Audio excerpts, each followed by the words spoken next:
Welcome to the Creative Academy, your go-to source for accountability, coaching, and community for writers. I'm Donna Barker, and today I'm really thrilled to be talking to Stacey Miller, who is an aspiring author with a background in psychology, entrepreneurship, and management. And Stacey's going to be talking to us about behavioral research as it relates to writers and to creating writing habits and confidence. So, in other words, we're going to be talking about one of my favorite things, which is science of writing. So the science behind procrastination, and we might get to touch on how to use milestones to beat that beast. So, welcome to the Creative Academy, Stacey. Hello. Hi. Good to be here. Okay, so my first question for you is, from your research, what can you tell us about the source of procrastination?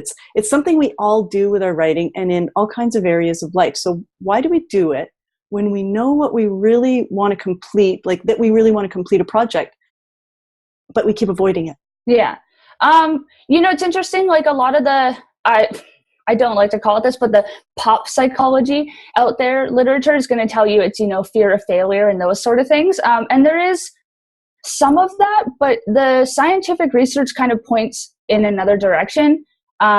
It's really, honestly, a little bit hardwired into our nature. We don't tend to see urgency with, long-term tasks. It's just not a good survival mechanism to be thinking 6 months ahead of time. So it's really, honestly, not in our nature. We've always been procrastinators, and it's kind of this weird cultural shift where we've made it like a moral flaw to be a procrastinator, but it is very much just kind of what we do as people. So that's a big part of it. But I think, for myself personally, and a lot of things that show in the research, it's a lack of detail. So not seeing sort of how the steps in something, just having a big overarching goal and not understanding sort of what that actually means. It's like, oh, great, I'm going to do this in a year. A year? Well, I've got all the time in the world. Right. Well, break it down. No, you don't. Right? So right. It's not looking at the small details of things. And sometimes it's just feeling a little paralyzed. Like some tasks can be very daunting. I know for me, starting a novel felt very daunting. I spent an awful lot of time nitpicking at the details because it was just a big project that I didn't want to get started. So I procrastinated with like stuff that didn't need to be happening. Like, oh, how am I going to spell this person's name? Let's work on that for a month. Sure.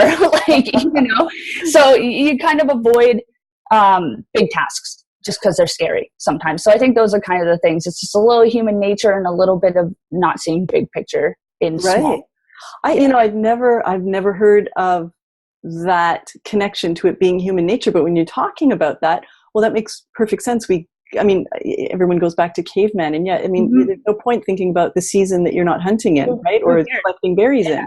Yeah. And now, really, if you think about your life, in our comfort that we have, like we're not trying to find food anymore, but think about what you have to do in a week. Well, who cares what you're doing in a month? Like actually, really though, it doesn't make any sense. No, you have this thing due this Friday. Yeah. Care about that. Right? So it just doesn't make any sense to think about things in the long term. The one of the women that I spoke to a number of months ago was talking about research and how she actually is a researcher for writers, and she refers to what we do as writers as procrastinating. It's so true. Because my love is nonfiction. I spend a whole lot of time researching, and at a certain point, I literally just have to cut that off. Yeah, 100%. I used to do it all the time in school. I'd have like 60 million tabs of PDFs open for my research projects, and I'd never write a word of a 10-page research paper. And it's like, I don't think you need this. You need resources. You're being ridiculous. Yeah. So, it's hard when you love to learn though too, right? No, it's true. Yeah. A lot of writers just love learning. And so we get ourselves into that, well, if I learn the craft perfectly, then it'll save me time down the road. Yeah. But it's not really. I went through a phase where I was like, in order to be a good writer, I just have to read a bunch of novels. And instead of writing anything, I just kept reading books. which is good. But right, but there has to be a cutoff point. Yeah. That's right. Otherwise, like how many Kurt Vonnegut books are you going to read before you just write your stupid book, right? Yeah. Okay, so I just love that you have a background in psychology. And when we were talking before, you mentioned something around autonomous behavior and non-autonomous behavior. I don't know what that is. So Can you help me understand what that is and why it matters? So autonomous behavior is very much things that come from within. So you're doing it because you want to do it. You have a reason to be doing it. Your goal is very internally driven.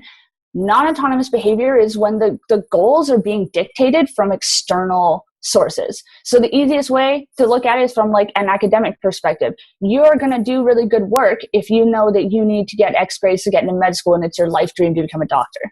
Right. You're probably not going to do that work if it's just because your professor told you to do on the 15th. And you don't really care about this class because I'm a psychologist. Why am I in a geology class? Right. You know? Like that kind of thing. So that's kind of different. It's like that professor giving you that due date. You don't really care. I mean, you care, but like not in the same way of like depth of drive that you're going to get from having it being like that personal goal. So autonomous behavior is just when your goals come from a desire from inside of you and not from an external influence. So one of the areas that I've done a lot of research in, because my own personal experience demonstrated to me the power of a personal milestone to motivating me to push past that procrastination and finish my first novel, which, well, my second manuscript, which became my first novel. Right. So would I guess that would fall in there, because for me that was me setting my own deadline. It was important. So would that be considered autonomous behavior? Yeah, like if you're setting a milestone for yourself, that's definitely a huge part of it, because you're saying like, I'm doing this for me. I'm not doing this because someone told me to, or because I have a publisher breathing down my neck, or because of whatever reason. You're saying like, this is something that's important to me and it's purposeful in my life, and I'm going to put a timestamp on it. Right. Yeah. Okay. So that timestamp is important then in this. Yeah, process. Definitely. Otherwise, I mean, you could just sit in Starbucks for 10 years and call yourself a writer and you'd never do anything. Right. Well, and maybe some people have that desire. And I mean, that's fine. Like, you know, I've been writing since I can remember knowing how to write, but I only in the last maybe 5 years of my life have ever wanted anything from it. So, I mean, like the goals change, things shift, right? There's nothing wrong with having a passion that doesn't have a goal. Right. But, no, absolutely. Yeah. If you want a goal, it has to come from you. It can't come from somebody else. You can't be, I mean, I guess you could write a novel out of spite, but it probably isn't that productive. No, that was my first novel. That was the first manuscript, we'll call it. That's right. Those are the first ones that live under the bed forever, right? Yeah. Yeah. Lots of passion and drive to get those words out. Mm-hmm. Okay. So going back, I'm going to drop some academic terms on you.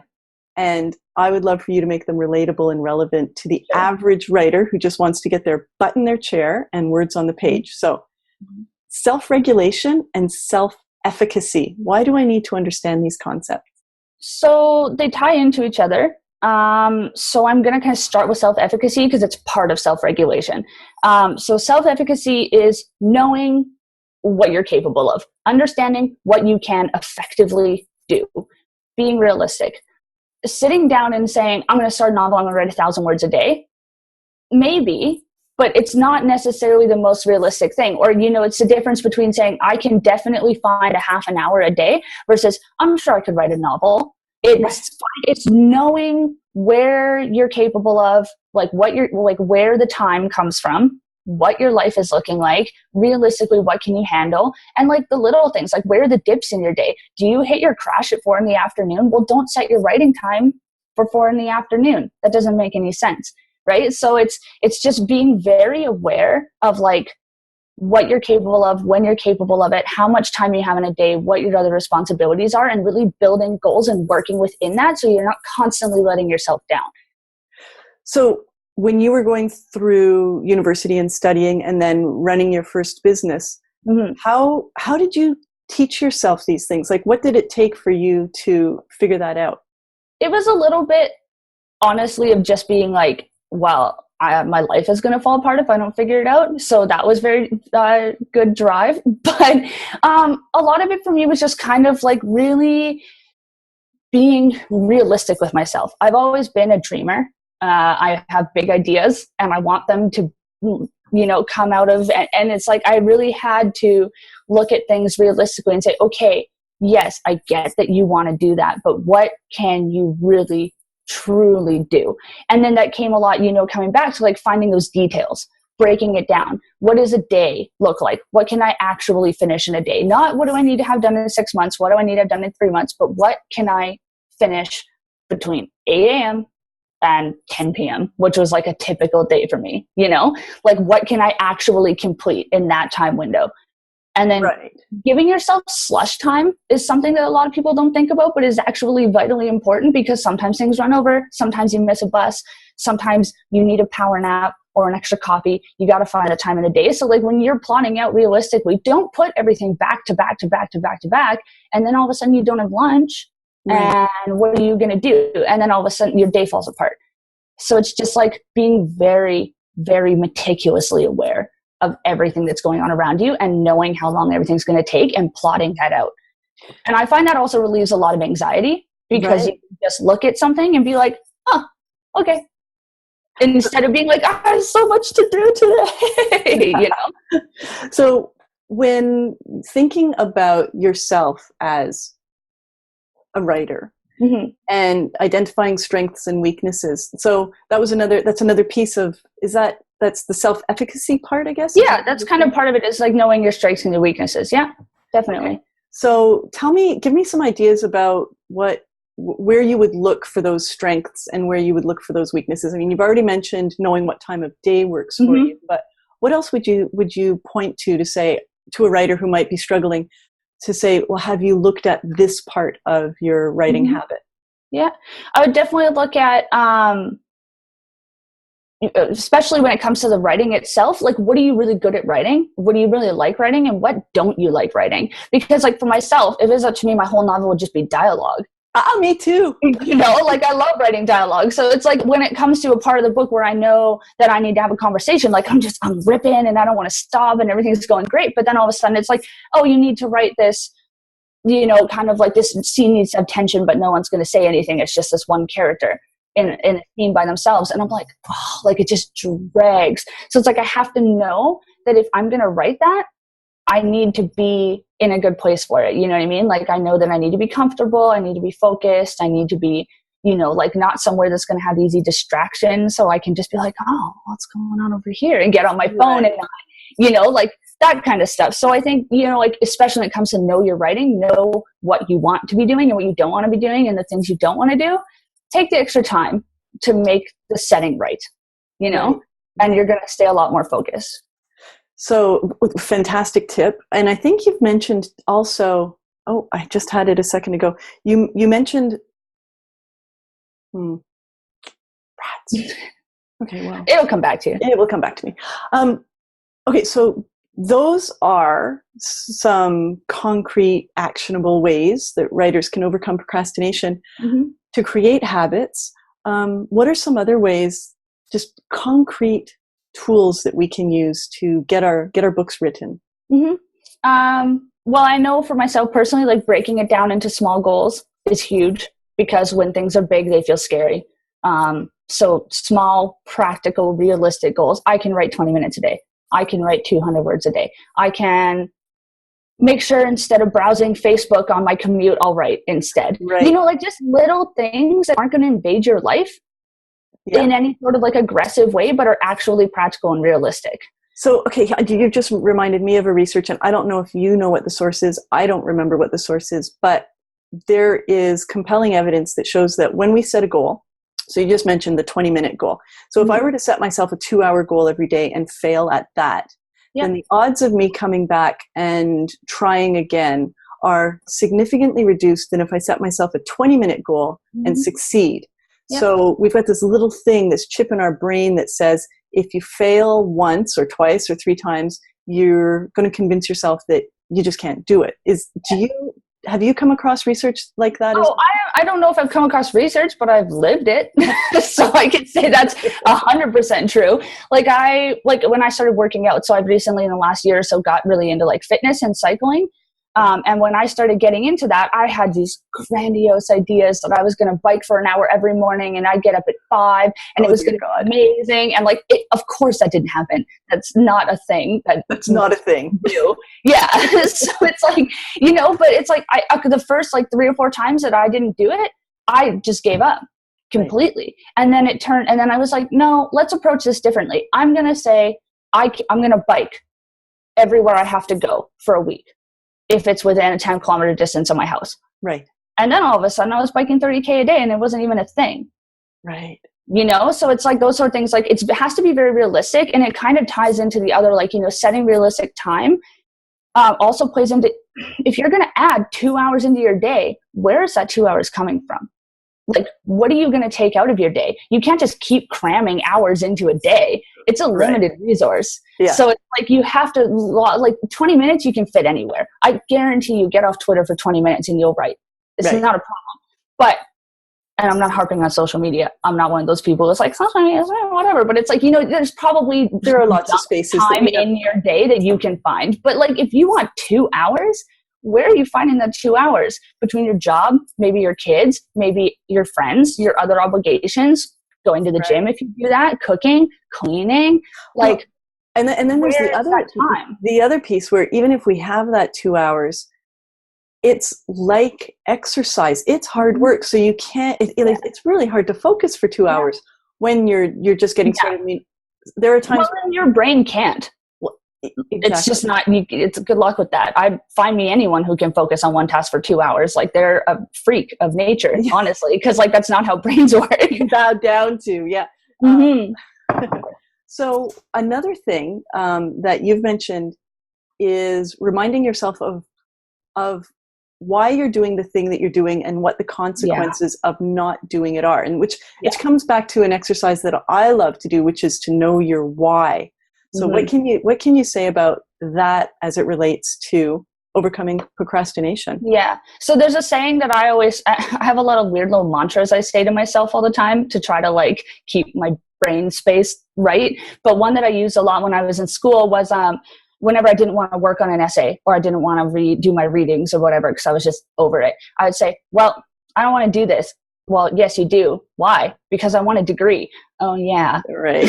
You know, so it was sort of like, you have to stop thinking about yourself in the short term, because you in the short term doesn't want to do your readings. It doesn't want to do your writing. It doesn't want to eat vegetables. Too bad. You in the long term, you really want those things. So it's like having that constant voice in the back of your head. And like, I find almost like daydreaming about it helps in like a weird way. You know, like people say like constantly be writing, always be working on your book, have the ideas just like milling around in your head and stewing all the time. But that also goes for your goals, right? Like if you are constantly saying to yourself, you wake up in the morning and you go, okay, work, dinner, write, work, dinner, write, work, dinner, write. And you do that for 8 hours while you're at work, you're going to get home and you're going to be a robot. You've said it to yourself so many times. You're going to do it. So just when we first started talking, however many minutes ago, you were saying, focus on the now, or the closer term, which is, remind me of how that's different from what you're saying, which is focus on the long term. So the degree is the long-term piece, the novel, holding the novel in your hand. Keep that in your mind, but while you're actually writing, focus on the 200 words that you have to write now. So the goals are now, but the why is later. Got it. Okay. Yeah. All right. That's kind of the difference. Because you could write 200 words a day of anything, and that you'd be meeting your goal, but like, why are you doing it? Right. That's the thing you have to constantly remind yourself. That's the long term. What's the aha moment that someone's going to go, oh, thank you for saying that, Stacey? I know for me personally, it's that it doesn't matter. Like, you will fail. You will miss your goals. You will miss your deadlines that you set for yourself. You sometimes won't like what you wrote. Maybe sometimes you will. You probably won't get your first draft published. Like, it doesn't matter. You know, like, that's fine. You're still striving, and you're working, and you're dreaming, and you're doing something that a lot of people say but never try to do. Yeah. And I think that there's value in the personal growth that comes from being the kind of person who will set a goal from yourself and do it. And it doesn't always have to be a product, and it doesn't always have to be a moneymaker to be a success. Fantastic. It's okay to just not worry about it so much, you know? Yeah. So set expectations that are realistic. Be realistic and don't worry. It's like, you're going to screw up. That's life. Yeah. It's fine. How lovely to hear someone who's not 50 say that, you know, it's like, and that's, you know, you also made me think of something that I learned, which I was really surprised about when I did research before I launched a course, and 204 people participated in this survey, a whole number of questions. And one of the questions I asked was, how long have you been working on your book, your novel, or your nonfiction book?